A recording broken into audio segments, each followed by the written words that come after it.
This is LWT, part of the ITV network. Now the news and sport from ITN. From the studios of ITN, the news and sport with Carol Barnes and Graham Miller. Good afternoon, welcome to the programme. The headlines today. Protests in London as the UN makes a last-ditch attempt to avoid war with Iraq. The battle to defuse wartime bombs. 1,000 people are moved out of their homes. And in sport, England hero Michael Owen scores his first senior hat-trick for Liverpool in the Premiership. Hundreds of people gathered in London today for the biggest protest so far against the military build-up in the Gulf. MPs were among those who joined the mass peace rally. A number of protesters staged a lie-down protest at the entrance to Downing Street. Police made 7 arrests. Here's our political correspondent Hugh Pym. Protesters surged across Whitehall in this, the biggest British demonstration yet against military action in the Gulf. They sat down in the middle of the road, blocking traffic. There were 7 arrests as police moved forward to keep the demonstrators away from the gates of Downing Street. I think world opinion may play a part, a significant part, in seeing this war doesn't happen. If it does happen, it'll be the most ghastly tragedy with consequences that nobody can really foresee. And it's the very same people, if I can say so, who said at the time of the invasion of Kuwait that we should not use force. If we hadn't used force on that occasion, Saddam Hussein would have still been in Kuwait and a greater threat still to the other countries in the Gulf. And there's renewed controversy over the export of British materials to Iraq, which could have been transformed into chemical weapons. The Foreign Office is investigating reports that after the Gulf War, a UK company sold equipment capable of creating the deadly disease anthrax.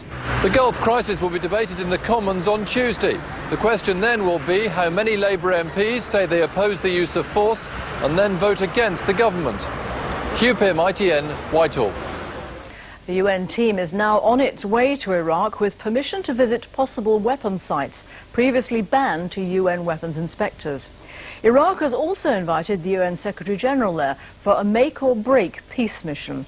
Our Middle East correspondent Julian Mannion reports from Baghdad. Kofi Annan is trying to cut through some of the fog of argument and propaganda that surrounds the issue of Saddam Hussein's presidential palaces. He is sending a survey team to establish exactly how many buildings, of what kind, the off-limits compounds contain, after bitter disagreement on the subject between Iraq and the UN weapons inspectors. The meeting focused on the issue of the so-called presidential sites and palaces, in particular on the need to define them and the possible exploration of modalities to inspect them. Sites to be surveyed by Kofi Annan's team include the Kark Palace complex in Baghdad, which according to the UN inspectors contains 12 palace structures, 40 large buildings and 50 warehouses. The inspectors say that these figures are based on aerial reconnaissance. The Iraqis say they're exaggerated. In the city's open spaces, the tempo of military training goes on. But the Iraqi government is now hoping that Kofi Annan will make a personal peace mission to Baghdad. The UN Secretary-General has let it be known that he is prepared to come if there's a real prospect of a diplomatic settlement. Kofi Annan's decision to send his survey team will be seen by many Iraqis as a small victory, but it's still not clear if it will really make any difference. There's a feeling that the military juggernaut in the Gulf is building up steam, and short of a total Iraqi climb down, it may be very difficult to stop. Julian Mannion, ITN, Baghdad. Here, over 1,000 people are facing a second night in emergency accommodation as an army explosives expert battles to defuse a huge unexploded Second World War bomb. The army says the delicate operation is taking longer than expected. Reporting from the scene at Chippenham in Wiltshire, here's Helen Wright. These children are some of the 1,100 people evacuated from their homes in Chippenham. They were brought here to RAF Lynham when 3 bombs were discovered. This 250-kilogram bomb was made safe by a team of specialists. But it's this larger 500-kilogram device that's worrying the army. They've now had to stop working on it because it's sinking into the earth at the bottom of a 30-foot shaft. It's yet to be made safe, and there are fears that the clockwork detonators could start up again at any time. They've been in the ground for 50 years. It is hard to say how much the explosive has degraded or not, as the case may be.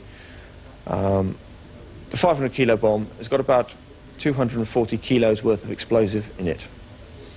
That's a big bang by anybody's definition.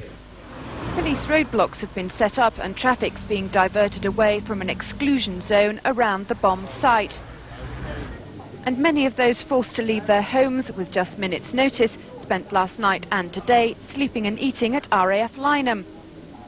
But the younger evacuees on the base told me it was something of an adventure. The policeman came and said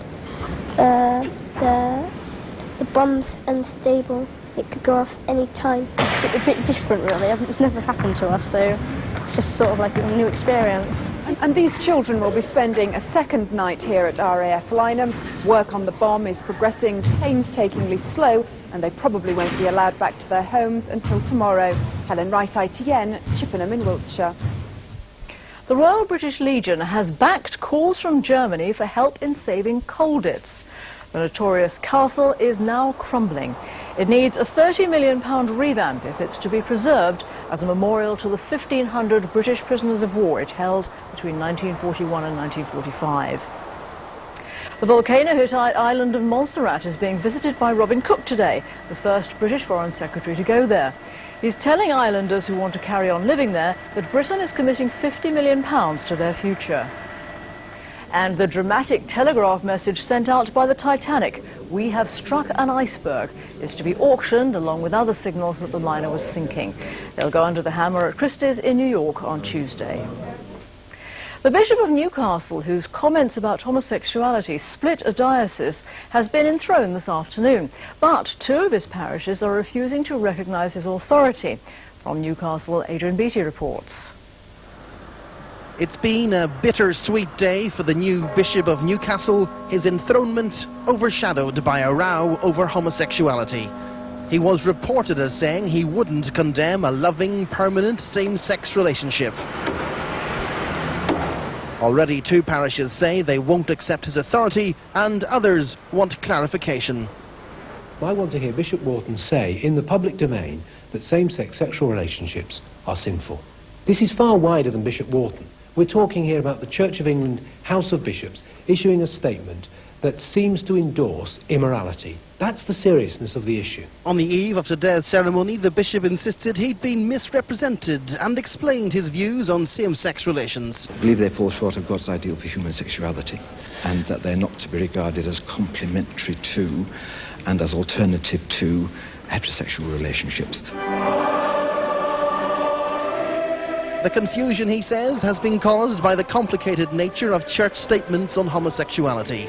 The bishop admits he's been surprised and embarrassed by the controversy. He's to start talks with the two rebel parishes as soon as possible. Adrian Beattie, ITN, Newcastle. Now, the remarkable story of a young American snowboarder feared dead after disappearing in blizzards and freezing temperatures almost a week ago. Over 100 mountain rescuers searched for him in vain until they came upon some footprints in the snow. Here's Charles Anyagolu. Rescue workers had all but given up hope. For 6 days, almost impossibly, 14-year-old snowboarder Jeff Thornton defied freezing temperatures and blizzards. Without food or shelter, trapped at 6,000 feet on a ski slope 60 miles north of Los Angeles, rescuers had expected to find his body. Then suddenly, unbelievably, there he was, frostbitten, dehydrated, but alive and in stable condition. The guys are out doing the tracking, bouncing tracks, followed the tracks, and that's the way they found him. Are you surprised that he survived this long? Yeah, I think everybody is. He did real well. Jeff disappeared last Saturday while snowboarding with his uncle. Police say he appeared to have gone out of bounds and got lost. His dramatic rescue has been called a miracle. Already there's talk of a television movie. Charles Anyagolu, ITN. Now today's sports news, and with the details, here's Graham Miller. FA Cup fifth round day in England, and Blackburn striker Kevin Gallagher has made the headlines for both the right and wrong reasons. He scored the fastest goal of the day to give Rovers the lead at West Ham after just 2 minutes. Then before half-time he was sent off for elbowing Isle Berkovic. It then went West Ham's way. Paul Kitson knocked in the equaliser before John Hartson gave West Ham the lead. Chris Sutton, though, kept Rovers in it. They'll have to replay 2-2 the final score. Now, Coventry seem to have broken their jinx of never winning at Aston Villa. Viral Moldovan has put them 1-up at Villa Park. Alan Shearer's got another cup goal. It's the winner for Newcastle at home to First Division Tranmere. Leeds are 3-2 up against Birmingham, also of the First Division, of course. But First Division Wolves are holding Wimbledon of the Premiership 1-1 at Selhurst Park. Now, Michael Owen had a good debut for England on Wednesday but couldn't score. He's put that right with a hat-trick for Liverpool. Owen recorded his first senior hat-trick of his career for Liverpool in their Premiership game at Sheffield Wednesday. The latest score is Sheffield Wednesday 3, Liverpool 3. Not a good day for Everton, and Duncan Ferguson, the Scottish striker, was sent off at Goodison Park, and they're losing 2-1 to Derby. Cup day in Scotland as well, fourth round of the Tennants, and it's all square in the only all-Premier Division game of the day. Tommy Coyne put Motherwell 1-up at Fir Park. Marco Negri equalising for Rangers, his 31st goal of the season, 2-2 the latest score. And problems at Tannadice, Dundee United were held 1-1 by second division Inverness Caledonian Thistle. Cricket and England have had a dismal start to the second day of the third test against the West Indies, losing 5 wickets before lunch for just 75 runs. And there's controversy too over Nasser Hussein's dismissal for a duck. Here's our sports reporter Peter Staunton. With 2 wickets gone last night, England didn't need any more alarms. But today, Dean Headley only there as the night watchman quickly made it 3 down. Now it was up to England's official batsman to perform. Nasser Hussain didn't get the chance. Given out caught behind, he stood there for fully 5 seconds in disbelief. The replay quickly exposed the extent of the umpire's misjudgment. For a while, Alex Stewart took out his frustration on the bowlers. It looked as if England might pull through the crisis. Thorpe too was settling into a good rhythm, the Surrey pair keeping the West Indies pacemen at bay. Which is when Captain Lara changed tactics, putting on the harmless-looking Carl Hooper just before lunch and getting his reward with the crucial wicket of Stewart. 75 for 5 at lunch, England had suddenly played themselves into deep trouble. Peter Staunton, ITN Sport. England have now moved on to 81 for 5. At the Winter Olympics in Nagano, Britain's women can now only hope for bronze in the curling after losing to the world champions Canada. A semi-final which lasted almost 3 hours was to be settled on the last stone. Kirsty Haid gave it her very best shot. She's heavy. But would it be enough? All eyes were on the Canadian captain, Sandra Schmerler, curling for the match and a chance of Olympic gold.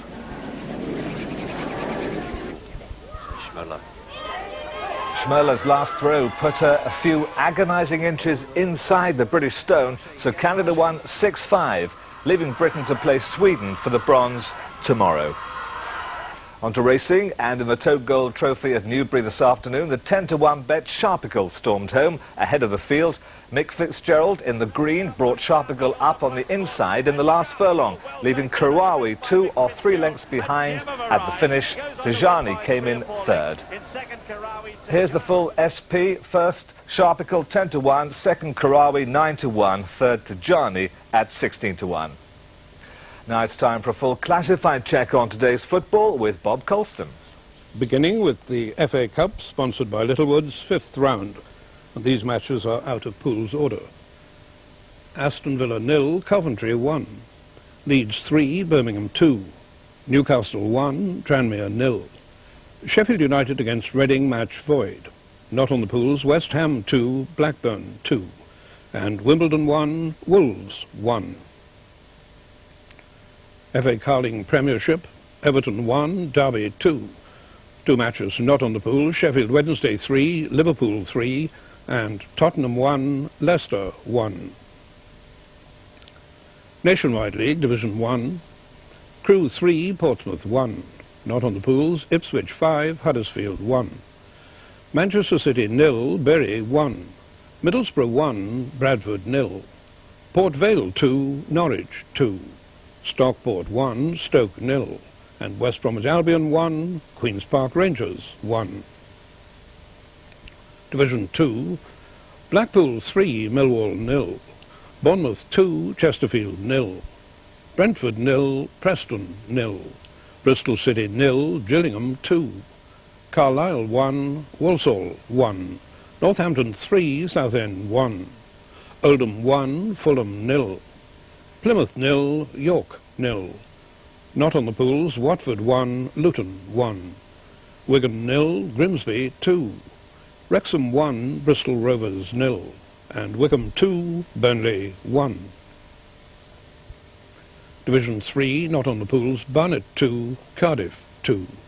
Brighton 0, Doncaster 0. Darlington 0, Notts County 2. Hartlepool 0, Chester 0. Macclesfield 1, Leyton Orient 0. Rotherham 0, Shrewsbury 1. Scarborough 4, Exeter 1. Scunthorpe 2, Rochdale 0. Swansea 0, Peterborough 1. And Torquay against Hull is a late result. Tennent's Scottish Cup, 4th round, these matches not on the pools. Ayr 2, Kilmarnock 0. Dundee United 1, Inverness Caledonian Thistle 1. Hearts 3, Albion 0. Motherwell 2, Rangers 2. Raith 1, Falkirk 3. Ross County 1, Dundee 1. And St Johnstone 3, Stirling 1. Bell Scottish League Division 1, one match not on the pools. Greenock Morton 3, Hamilton 1. Scottish Division 2, Clyde against Livingston, match postponed. Clydebank 0, Stranraer 1. And Stenhousemuir against Brechin is a panel result, a home win.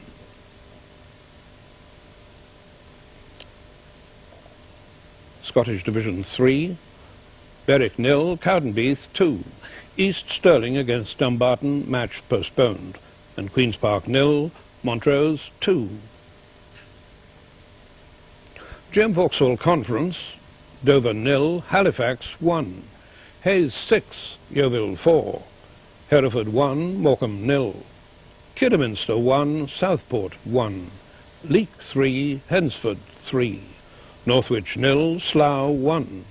Telford 0, Welling 3. And Woking 0, Kettering 1.